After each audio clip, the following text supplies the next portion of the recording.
വള്ളത്തിൽ പങ്കായമേന്തി നിന്ന ആ ചെറുപ്പക്കാരൻ ഇന്ന് മലയാള സിനിമയുടെ അമരക്കാരനായി മാറി.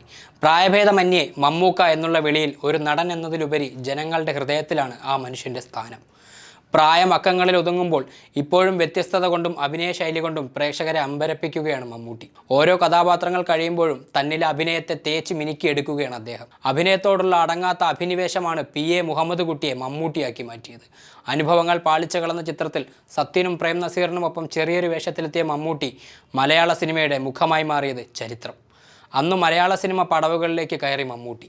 1981 സ്ഫോടനം എന്ന ചിത്രം ഒരു വഴിത്തിരിവായിരുന്നു. അതിനുശേഷം ഒരുപാട് ചെറിയ വേഷങ്ങൾ ചെയ്തു. തൻ്റെ വഴിയിൽ വന്ന വെല്ലുവിളികളെല്ലാം ധൈര്യപൂർവ്വം നേരിട്ടു. KG ജോർജ് സംവിധാനം ചെയ്ത മേള എന്ന ചിത്രമാണ് മമ്മൂട്ടി എന്ന നടനെ മലയാള സിനിമയുടെ മുൻനിരയിലെത്തിച്ചത്. പിന്നീട് അങ്ങോട്ട് തിരിഞ്ഞു നോക്കേണ്ടി വന്നിട്ടില്ല. വാത്സല്യത്തിലെ സ്നേഹം നിറഞ്ഞ ചേട്ടനായും ആവനാഴിയിലെ ബൽറാം എന്ന പോലീസ് കഥാപാത്രവും ഒക്കെ ഇന്നും പ്രേക്ഷകരുടെ മനസ്സിൽ വർഷമെത്ര കഴിഞ്ഞാലും മായാതെ നിൽക്കുന്നവയാണ്. കഥാപാത്രങ്ങൾ ഓരോന്ന് കഴിയുമ്പോഴും പ്രേക്ഷക ഹൃദയങ്ങളെ കീഴടക്കി മുന്നേറിക്കൊണ്ടേയിരിക്കുന്നു. വിധേയൻ, മതിലുകൾ, കോട്ടയം കുഞ്ഞച്ചൻ, പൊന്തന്മാട, ഒരു വടക്കൻ വീരഗാഥ, പാലേരി മാണിക്യം എന്നീ സിനിമകളിലൊക്കെ കണ്ടത് കഥാപാത്രങ്ങളിൽ നിറഞ്ഞാടുന്ന മമ്മൂട്ടിയെയാണ്.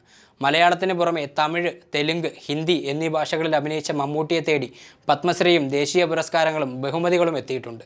കാലഘട്ടത്തിൻ്റെ മാറ്റങ്ങൾക്കനുസൃതമായി കഥകൾ തിരഞ്ഞെടുത്തും സിനിമയെ അറിഞ്ഞു തുടങ്ങുന്ന പുത്തൻ തലമുറയെ കൂട്ടുപിടിച്ചും വ്യത്യസ്തതയാർന്ന ഒരുപാട് കഥാപാത്രങ്ങൾ അദ്ദേഹം മലയാള സിനിമയ്ക്ക് നൽകി. ബിഗ് ബിയിൽ തുടങ്ങി ഭീഷ്മപർവം, റൊഷാക്ക്, ഭ്രമയുഗം, അങ്ങനെ ഈ പിറന്നാൾ നിറവിൽ ബസൂക്ക വരെ എത്തി നിൽക്കുന്നു. സിനിമയിൽ ചെയ്ത കഥാപാത്രത്തിൻ്റെയും പറഞ്ഞ ഡയലോഗുകളുടെയും പേരിൽ പലപ്പോഴും സമൂഹ മാധ്യമങ്ങളിൽ വിമർശനം ഏറ്റുവാങ്ങിയിട്ടുണ്ട്.